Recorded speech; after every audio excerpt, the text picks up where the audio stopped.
O Senhor esteja convosco. Proclamação do Evangelho de Jesus Cristo segundo Lucas. Naquele tempo Jesus contou uma parábola aos discípulos. Pode um cego guiar outro cego? Não cairão os dois no buraco?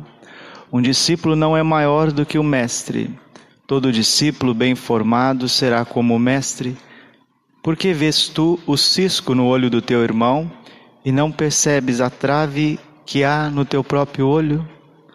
Como podes dizer ao teu irmão: irmão, deixa-me tirar o cisco do teu olho, quando tu não vês a trave no teu próprio olho?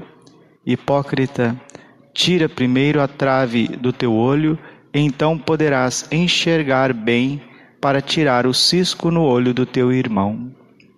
Palavra da salvação. Ave Maria, cheia de graça, o Senhor é convosco. Bendita sois vós entre as mulheres, bendito é o fruto do vosso ventre, Jesus. Santa Maria, Mãe de Deus, rogai por nós, pecadores, agora e na hora de nossa morte. Amém. Vinde, Espírito Santo, vinde por meio da poderosa intercessão do Imaculado Coração de Maria, vossa amadíssima esposa. Podemos sentar um pouquinho. Jesus, manso e humilde de coração.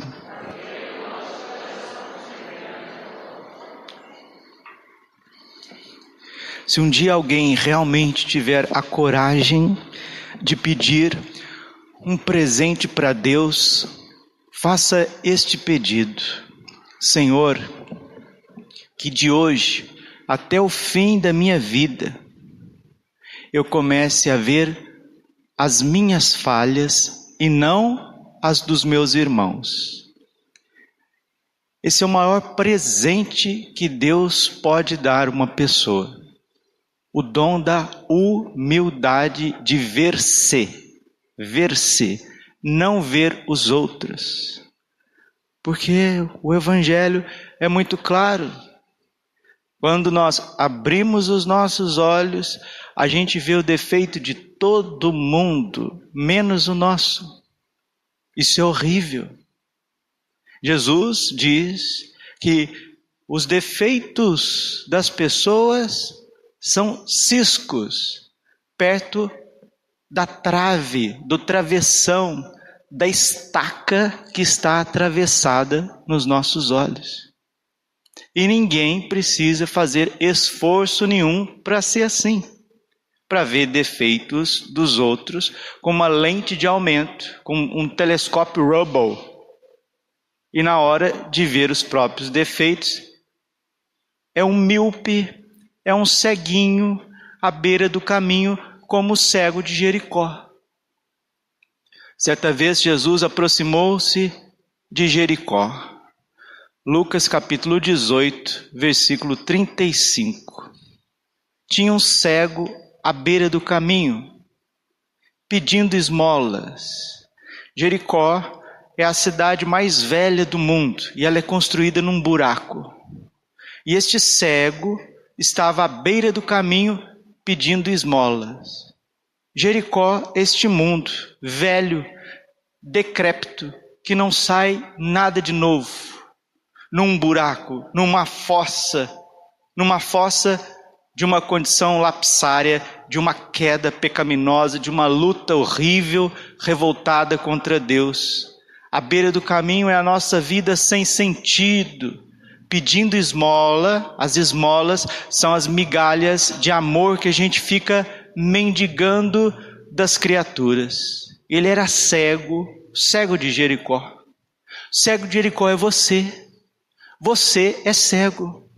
Nós somos cegos na Jericó deste mundo, este mundo velho, neste buraco lapsário do pecado. Estamos à beira do caminho, não conseguimos ir para frente, cheio de problemas, mendigando dia e noite amor das criaturas e realizações materiais. Esta é a situação de todos nós neste mundo sem a luz de Cristo. Mas este cego que não via, ouvia, E ouvindo Jesus passar as multidões, versículo 38, Lucas 18, 38, começou a gritar: Jesus, filho de Davi, tende piedade de mim. E gritava mais forte, e exclamava: Jesus, filho de Davi, tende piedade de mim. Versículo 40, 18:40 de Lucas. Nosso Senhor se aproximou dele e disse: o que tu queres que eu te faça? E ele respondeu, sem hesitar: Senhor, que eu veja. Vamos repetir? Senhor, que eu veja. Mais uma vez. Peça esse presente para Deus hoje, mais uma vez. Nós precisamos começar a enxergar aonde está os nossos desequilíbrios, aonde está a nossa maldade, qual que é o nosso comportamento, aonde nós somos pesados para os irmãos, quais são as nossas falhas, quais são os nossos, desculpe a palavra aqui, os nossos pitis, né? Porque todo mundo tem os seus piti. Tem hora que a gente começa a dar piti, meu Deus do céu. Quando a pessoa começa a dar piti, ela mesma não vê, mas todo mundo vê que ela está fazendo piti. É igual criança quando faz, né? Começa a fazer birra, começa com caprichos, com verdadeiras cegueiras, coisas horríveis. Desculpe, é vergonhoso, é vergonhoso. E por que nós temos tantas pessoas cegas para os próprios defeitos, mas em relação às coisas, em relação ao mundo, em relação ao presidente, em relação ao bispo, em relação ao padre, em relação à minha esposa, em relação ao meu marido?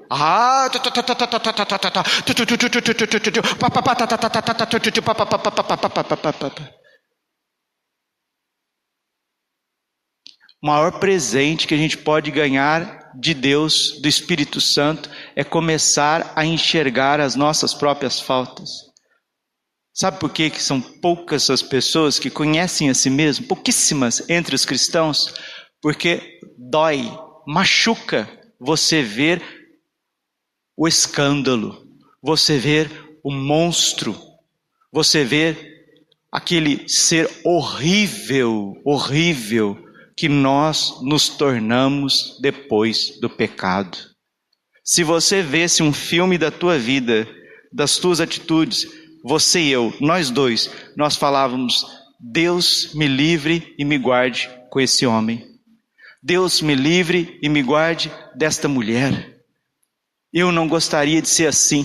Se você vê, se você vê o DVD, o Blu-ray das tuas atitudes, você quebraria ele, jogava no lixo e começaria a chorar dia e noite para saber o tamanho do piti, o tamanho das injustiças, o tamanho das cegueiras que nós temos dia e noite sem cessar.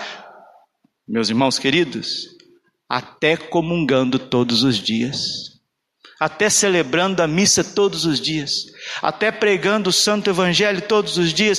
Por isso Jesus, Ele está dando um start, está dando um choque.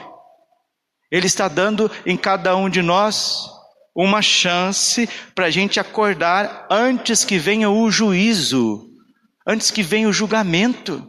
Ele está dizendo para você e para mim. Evangelho de hoje, Lucas 6,42. Como podes dizer a teu irmão: irmão, deixe-me tirar o cisco do teu olho, quando tu não vês a trave no teu próprio olho? Hipócrita, tira primeiro a trave do teu olho, então poderás enxergar bem para tirar o cisco no olho do teu irmão. Tirar esta trave, isso chama-se conversão. Na primeira leitura que nós ouvimos hoje, Coríntios capítulo 9, São Paulo fala da sua missão de evangelizar, que ele não evangeliza por iniciativa própria, mas foi uma missão que lhe foi imposto. E esta missão veio da providência divina, veio do dom de Deus, porque São Paulo, Saulo de Tarso, era um desses que via o cisco no olho dos cristãos e não via a trave atravessada no seu, porque ele perseguia a igreja de Deus dia e noite, ele julgava estar prestando culto a Deus. Saulo de Tarso, São Paulo, achava que ele precisava limpar todas as traves, todas as estacas que estavam atrapalhando o judaísmo com aquela seita dos nazarenos. Aqui está em São Paulo, apóstolo, o exemplo mais claro do cisco e da trave. Se com Saulo de Tarso acontecia isso, você acha que não acontece comigo e com você? Mas o Senhor o surpreendeu no caminho para Damasco. Atos capítulo 9, versículo 5.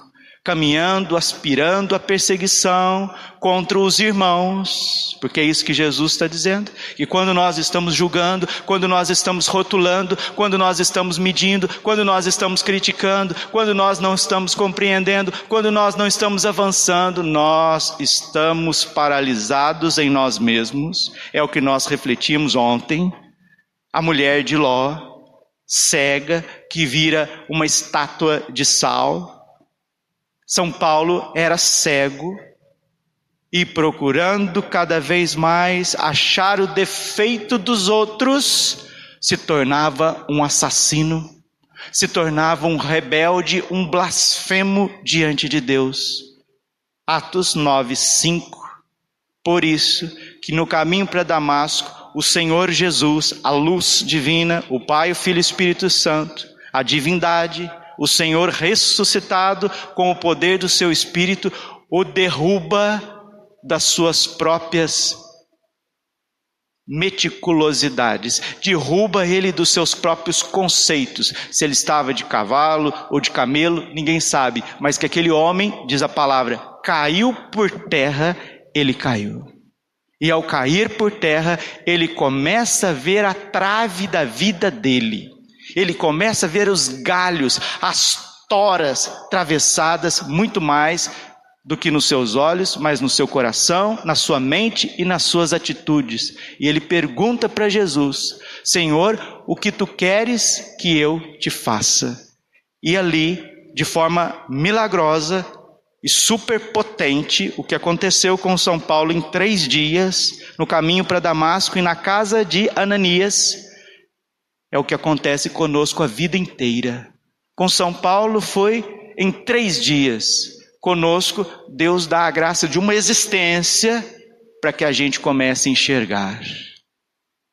Para que a gente comece verdadeiramente ver, enxergar com os olhos da alma, do coração, onde estão essas traves que impedem a gente de ver a nós mesmos, ver a Deus, ver o próximo como ele precisa ser visto. E meus irmãos, este é o drama da nossa salvação. São João Maria Vianney, o cura d'Ars, que desde pequenininho, desde os 5 anos de idade, rezava na igreja, no celeiro de casa, diante da imagem da Imaculada, o terço de joelhos, o patrono dos padres, São João Maria Vianney, o modelo de sacerdote. Um dia ele chegou para Jesus no sacrário e fez essa pergunta: Senhor, o que tu queres que eu te faça? E também ele disse aquilo que o cego de Jericó, em Lucas 18, 41, pediu para Jesus: Jesus, que eu veja. São João Maria Vianney fez essa pergunta diante do sacrário: Senhor, que eu veja. Ele pediu para Jesus mostrar para ele aonde estavam as suas misérias, qual que era o comportamento dele, qual que eram as intenções dele, o que movia ele dia e noite. Meus irmãos queridos, São João Maria Vianney não suportou. Ele teve que voltar no sacrário e dizer para Jesus: eu não aguento mais ver tanta miséria, ver tanta maldade dentro do meu coração. São João Maria Vianney. E o Senhor, coração de Jesus, que nós celebramos hoje, tirou essa luz divina que mostra para nós quem nós somos e aliviou um pouco esse processo de conviver com este cadáver chamado Braulio Silva D'Alessandro, um cadáver que me amordaça por dentro, que se não é a graça de Deus, me destrói e faz com que eu destrua os outros, como aconteceu com São Paulo. Termino esta homilia falando de um assunto muito sério, que nós temos que nos preparar desde então. Graças a Deus tem pessoas se preparando para isso. Quando se confessam frequentemente, quando rezam o cenáculo, quando jejuam nas quartas e nas sextas, quando comungam no estado de graça, quando amam o próximo, quando têm sensibilidade com os pequenos, ou seja, aqueles que ouvem a voz de Deus e com muita luta, com muito esforço, começam a colocar em prática devagarzinho com o auxílio de Nossa Senhora. Aqueles que estão na escola do Coração Imaculado de Maria já estão neste caminho de autoconhecimento. E para eles será mais ameno esse processo. João 16:7. Jesus diz assim para os apóstolos na última noite, na noite que ele foi entregue, na Santa Ceia: digo-vos a verdade, convém a vós que eu vá, porque se eu não for, o Paráclito não vem. Paráclito é o Espírito Santo. Mas, quando ele vier, ele convencerá o mundo a respeito do pecado, da justiça e do juízo, que consiste em não crer em mim. Quando ele vier, o Espírito Santo Paráclito convencerá o mundo. Não é a Capela São João Bosco, não é a Paróquia Santo Antônio, não é a Arquidiocese de Cuiabá, não é a Igreja do Brasil. Convencerá o mundo, ou seja, todos os habitantes da terra, a respeito do pecado, da justiça e do juízo. O pecado é a rejeição de Deus, a justiça é a verdade a respeito de cada ser humano, e o juízo é a consequência disso. Isso não é brinquedo, isso não é brincadeira, é a salvação, é o sangue de Jesus, é uma vida de um Deus entregue, é uma igreja que padece, uma igreja que luta, uma igreja que é perseguida. São santos e mártires que entregaram a vida, desde os apóstolos, para que os homens possam ver, enxergar. E é isso que Nossa Senhora disse em Garabandal, na Espanha, que virá um aviso universal, ou seja, virá uma iluminação das consciências. Aquilo que aconteceu com Saulo de Tarso no caminho para Damasco, aquilo que aconteceu com o cego de Jericó, vai acontecer comigo e com você, porque todos nós, todos os 7 bilhões ou 8 bilhões de habitantes, a gente não sabe quanto o certo tem o planeta Terra, mas todos estamos na decrepitude de Jericó, à beira do caminho, mendigando, vendo os defeitos de todo mundo, menos os nossos. Isso consiste o derramamento do Espírito Santo, que levará cada um ao conhecimento de si mesmo. E a Virgem disse que aqueles que se confessam com frequência, comungam com frequência, esse processo será menos doloroso. Mas aqueles que vivem, meus irmãos, metralhando os outros, julgando, perseguindo, aspirando morte contra a religião, contra os sacerdotes, contra a palavra de Deus. Nós estamos aqui a nível de mundo, nós não estamos aqui somente na nossa capela, nós estamos a nível de mundo. Convém a vós que eu vá, porque se eu não for, o Espírito Paráclito não vem, mas quando ele vier, ele convencerá. É Deus, é a ação de Deus. Paulo não esperava que Deus o interpelasse no caminho para Damasco, mas Deus agiu, e Deus vai agir por misericórdia na vida de 7 bilhões de Saulos de Tarso que estão aí, 7 bilhões de cegos de Jericó que estão aí. Por isso que esse mundo é difícil, porque é tudo contra todos, é todos contra todos, é todo mundo se agalfanhando, se julgando, beliscando, arrancando carne um do outro. E o Espírito Santo, Jesus não deu o seu sangue na cruz, ele não foi chagado para que você fosse um julgador, porque você não é julgador, você é criatura. Eu sou criatura. Senhor, que eu veja Nossa Senhora, minha Santa Mãe, São José, meu Pai, São Miguel, o nosso defensor da igreja, meu anjo da guarda, meu santo padroeiro, Santo Antônio, São João Bosco, São Pio, Santa Teresinha, me ajude nesse processo de autoconhecimento, de conversão profunda, porque com Deus não se brinca, o mundo está cego, caminhando para a beira de um precipício, o mundo cego, guiando cegos e caindo no buraco, e Deus, para evitar isso, essa destruição, essa autodestruição da sociedade destes tempos, ele agirá com um derramamento do Espírito Santo sem precedentes. Mas isso será muito dramático para aqueles que vivem julgando, rotulando, cheio de ódio, cheio de inveja, de ciúme, de impureza. Será sim um toque da graça, um toque de salvação, mas com muita dor. É uma cirurgia espiritual. E depois desse aviso universal, todo homem, como está em Joel, todo homem verá a salvação que vem de Deus. Monsenhor Jonas pregou isso muito. Monsenhor Jonas Abib pregou sobre esse derramamento de graça do Espírito Santo que virá corrigir a consciência do mundo. Nos preparemos para ele, porque ele já está às portas. Peçamos a Deus este presente, que eu cesse de ver as traves, os ciscos nos olhos dos meus irmãos, as traves nos olhos dos meus irmãos. As traves estão nos meus olhos. Senhor, que eu veja, que o mundo veja, Senhor, o buraco, a decrepitude, a miséria que caiu, e volte-se a Ti confiantemente, ao coração eucarístico de Jesus, que nos salvará. Glória ao Pai, ao Filho e ao Espírito Santo, como era no princípio, agora e sempre. Amém. Coração imaculado de Maria, confiança, saúde, vitória.